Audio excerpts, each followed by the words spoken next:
Bonjour à tous, Maud Rothermel, je suis MCU en psychiatrie de l'adulte au centre hospitalier du Rouvray et j'ai le grand plaisir d'animer aussi le réseau Génopsy sur Rouen avec le professeur Guilien. Donc c'est vrai qu'on m'a demandé de vous parler des facteurs de résistance au traitement et ses particularités métaboliques, à la fois dans les TND et TSA. Alors moi qui travaille dans une unité spécialisée dans la prise en charge de la dépression résistante, je voyais quelques analogies à vous faire, et notamment pour reprendre les grands principes de la pharmacorésistance. Comme je vais vous parler de beaucoup de médicaments, ou de quelques médicaments, je voulais quand même tout de suite vous rassurer, je n'ai aucun lien d'intérêt avec cette présentation, donc c'est vraiment en toute innocence que je vais vous parler des traitements et de leur niveau de preuve dans le TSA ou le TND. Donc en médecine, le concept de pharmacorésistance, c'est un phénomène qui est couramment observé. On le remarque en infectiologie, en cancérologie, aussi en psychiatrie. On parle de dépression résistante, de schizophrénie résistante. Alors en fonction des troubles, les définitions sont très variables, mais en médecine, c'est toujours guidé par la probabilité de rémission après chaque ligne de traitement. Donc on s'aperçoit que cette définition, elle ne colle pas tout à fait au TND ou au TSA, vu qu'on est dans des particularités de développement et non pas dans des maladies. Mais on va retrouver quelques principes, c'est-à-dire est-ce que finalement les médicaments, les traitements mis en place arrivent à une satisfaction suffisante. En tout cas, la pharmacorésistance, c'est un problème majeur qui est associé à une augmentation de la morbidité, de la mortalité, mais aussi un impact négatif sur la qualité de vie.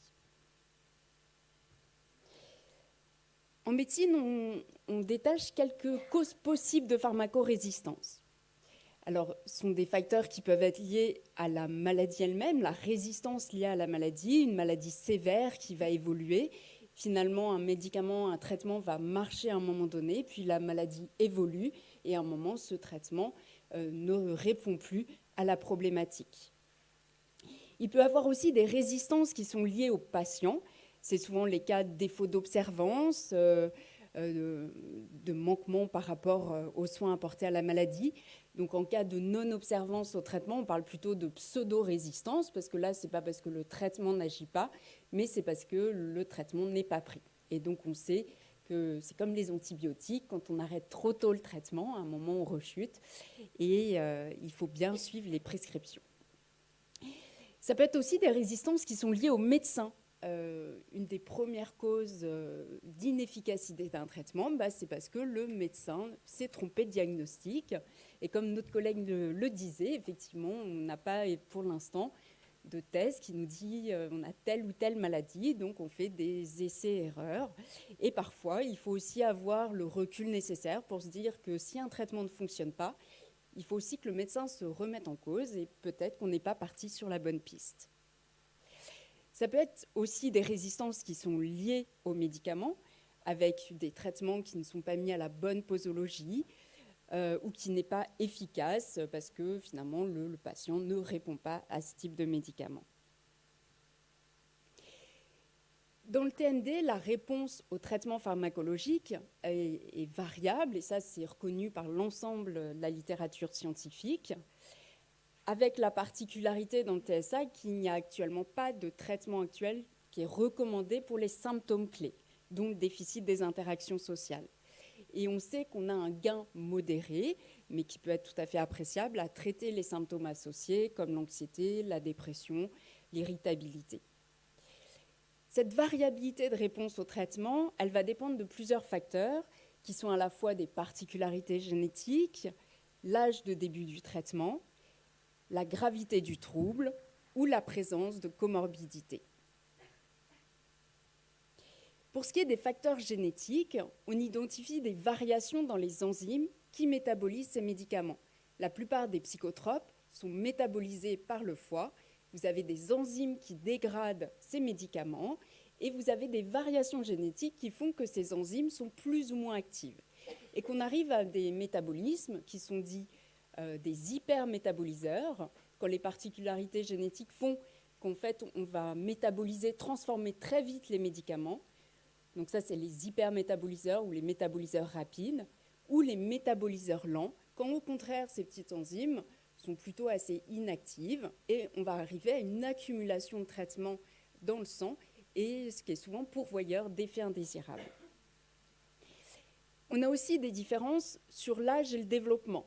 Et effectivement, entre un enfant, un adolescent, un adulte, on va avoir des différences dans le métabolisme et la maturation du cerveau, avec probablement des traitements qui peuvent être efficaces chez l'enfant, mais qui n'auront plus la même efficacité à l'âge adulte, parce que le métabolisme a changé, parce que la neuroplasticité a évolué, la maturation du cerveau également. Les traitements, ils vont aussi varier en fonction des comorbidités, telles que l'épilepsie, l'anxiété, les troubles du sommeil. Notamment, on reçoit souvent des personnes avec TSA porteurs d'épilepsie. Souvent, on équilibre le traitement antiépileptique avant de pouvoir associer un autre psychotrope. En tout cas, en cas de comorbidité multiple, il va falloir hiérarchiser sur quelle comorbidité on veut agir en premier et souvent adapter aussi l'ordonnance pour ne pas arriver à une polymédicamentation. Le type de traitement également peut expliquer la variabilité. Par exemple, on sait que les stimulants sont efficaces dans le TDAH, mais pas forcément dans d'autres troubles. D'où la précaution à prendre de ne pas vouloir, vous parliez justement de ce biais, de vouloir répondre à toutes les questions ou toutes les problématiques par un seul traitement qui serait la pilule magique. Elle a été finalement commercialisée dans les années 80 sous le nom Prozac, mais il s'est avéré que ce n'était pas la pilule du bonheur qui était attendue. Dans l'autisme, ce qui peut aussi expliquer cette variation, ou pourquoi les personnes avec TSA ne répondent pas, comme les neurotypiques, entre guillemets, au traitement, c'est qu'il y a aussi des particularités au niveau structurel, notamment au niveau cérébral. On a vu qu'il y avait une augmentation du volume cérébral global chez les enfants autistes en bas d'âge, qui est associée à une augmentation de la surface corticale, et notamment du cortex visuel, qu'au niveau même de la répartition des mini-colonnes corticales qui vont structurer le cerveau, il y a des particularités, et notamment une répartition anormale des interneurones inhibiteurs. Il y a aussi une diminution de l'épaisseur corticale à l'âge adulte. Donc on voit qu'il y a des atypicités ou des particularités par rapport à des neurotypiques dont on n'explique pas très bien, on ne fait pas très bien le lien encore pourquoi ou dans quelle mesure ces particularités vont influencer la réponse au traitement. Mais en tout cas, on sait qu'il y a des particularités structurelles qui font que possiblement, on est un petit peu connecté différemment. Il y a des particularités fonctionnelles, c'est défaut de connectivité à distance, et il y a aussi des particularités moléculaires, notamment une augmentation du glutamate et de la glutamine dans le cortex cingulaire antérieur. Donc le glutamate, c'est plutôt le neurotransmetteur de l'excitation, et des augmentations des marqueurs pro-inflammatoires et de l'activation chronique de la microglie, qui est plutôt un marqueur de l'inflammation. Toutes ces atypicités ne sont pas à retenir et voilà, sont assez techniques, mais c'est vraiment pour montrer que structurellement, fonctionnellement, au niveau du cerveau d'une personne avec un TSA, il peut y avoir des différences de mise en place. Récemment, on a fait un petit peu le bilan de pourquoi on a l'impression que la recherche médicamenteuse, en fait, dans le champ des TND ou des TSA, ne fait pas complètement ses preuves, ou pourquoi les évolutions sont aussi lentes. Eh bien, parce que le TSA va montrer des vrais défis dans la recherche des médicaments. Parce que les chercheurs vont être face à différentes problématiques, et notamment comment gérer l'hétérogénéité des TSA. Ce qui pose la question aussi d'améliorer les évaluations cliniques. On dit les TSA. Voilà, il y a certainement des symptômes communs, mais plein de particularités où on est face à des troubles différents. Ce qui rend compliqué, en fait, de mener des recherches assez ciblées sur des populations homogènes. Il y a aussi une difficulté pour l'instant à transposer en préclinique à la clinique les traitements ciblés. Vous avez des traitements qui vont plutôt donner une certaine efficacité chez des modèles de souris, mais qui ne vont pas être répliqués quand on passe à la recherche humaine. Et ça on en parle souvent, il n'y a pas de biomarqueur objectif qui est validé, que ce soit pour le diagnostic, la prédiction du traitement, la détection précoce des changements, ni même le lien qu'on pourrait émettre entre le médicament et l'engagement des mécanismes cibles et la modulation des circuits neuronaux. Il y a aussi une difficulté à hiérarchiser les cibles moléculaires en recherche sur les médicaments, et ce qui va aussi ce qui va nous forcer en fait à devoir créer des modèles d'essai beaucoup plus robustes. Enfin, il faut naviguer dans les exigences réglementaires de la recherche pour toutes les nouvelles indications thérapeutiques, et puis définir les priorités thérapeutiques pour les comorbidités, on en a parlé. Enfin, un des défis dans la recherche des médicaments, dans les TND et les TSA, c'est aussi intégrer les perspectives des participants, des soignants, pour pouvoir cibler, pour pouvoir mieux comprendre le fonctionnement, et non pas juste s'attacher à nous, ce qu'on évalue ou ce qu'on croit évaluer ou ce qu'on croit être pertinent. Et aussi aborder les questions éthiques anticipées en matière de recherche, notamment tout ce qui va être du domaine de l'IA ou du big data. Si on prend l'exemple du TSA et de la recherche médicamenteuse, où en sommes-nous actuellement? Alors, depuis plus de 20 ans, plus de 110 millions de dollars aux États-Unis ont été alloués à la recherche dans l'autisme, ce qui a donné à nombreuses recherches assez pertinentes. Il y a 3 essais cliniques de très bonne qualité sur la risperidone, sur le méthylphénidate, sur la guanfacine, qui est un autre traitement pour le TDAH, 2 sur la sécrétine, qui est une hormone gastro-intestinale, sur l'aripiprazole, qui est associé à une intervention sur le langage. Vous avez aussi des essais cliniques sur le citalopram, la fluoxétine, l'ocytocine, cette hormone, enfin c'est plutôt un neuropeptide qui est sécrété à la naissance, sur l'escitalopram, qui est un autre antidépresseur, ou la buspirone. Donc on voit évidemment la recherche est plutôt très active, il y a de nombreux essais cliniques, mais qui ne donnent pas toujours forcément les résultats espérés. Il y a aussi de nombreuses études sur les interventions comportementales. Alors la recherche, elle ne se focalise pas juste aux États-Unis, il y a aussi des grands groupes de recherche en Europe. Il y a l'European Autism Intervention, qui est une large étude multicentrique qui inclut l'identification à la fois des biomarqueurs et des traitements personnalisés. Et on a aussi des études pharmaceutiques, donc de phase 2, de phase 3, sur des symptômes clés, comme le retrait social, à la fois dans le TSA ou dans le syndrome de l'X fragile. Et j'évoquerai juste l'arbaclofène. Je ne sais pas si vous connaissez le baclofène, qui est un médicament utilisé dans le sevrage alcoolique. Donc l'arbaclofène, c'est aussi un agoniste des récepteurs GABA, qui est plutôt un neurotransmetteur inhibiteur. Et vous avez énormément de recherches sur ce médicament dans le TSA ou le syndrome de l'X fragile.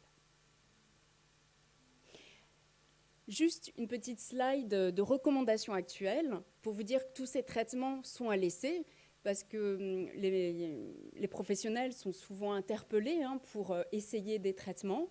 À diverses époques, il y a eu différentes modes. La plus récente étant la sécrétine. Il y a des collègues qui ont été sollicités pour faire des injections de cette hormone gastro-intestinale. Alors pour l'instant, il n'y a pas de preuve d'efficacité. Le bumétamine, qui était de l'ordre qu'un diurétique, qui faisait de l'ordre de l'utilisation, mais dans des protocoles de recherche, et qui semble un produit tout à fait prometteur.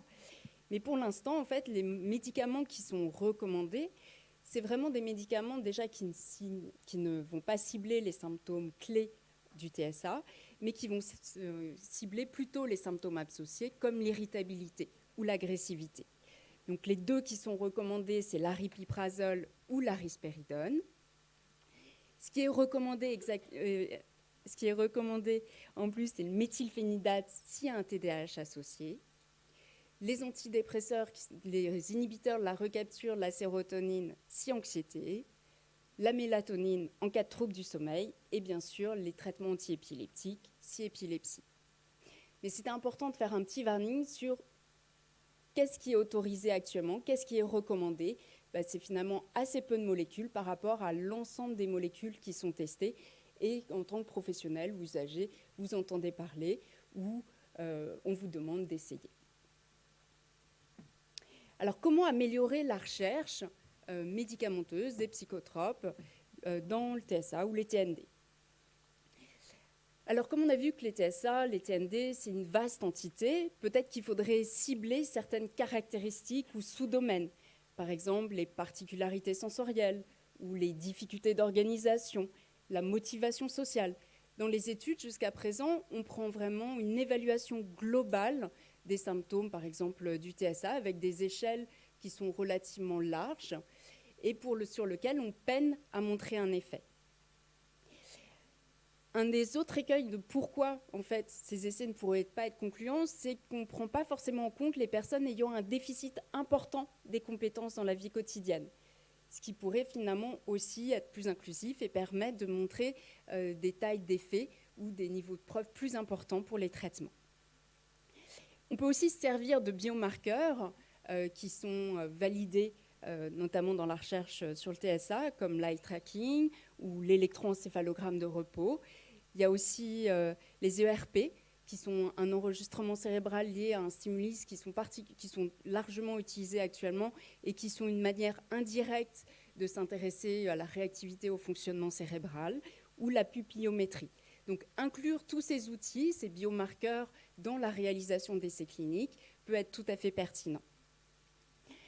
Ce qui peut être aussi pertinent, c'est d'augmenter la précision des évaluations cliniques. Donc, dans les recommandations, on nous liste un certain nombre en fait, d'échelles d'évaluation clinique qui sont reproductibles, qui sont validées. Donc, ce sont des outils importants, même s'ils doivent être utilisés précautionneusement parce que voilà, ce ne sont que des aides à l'évaluation.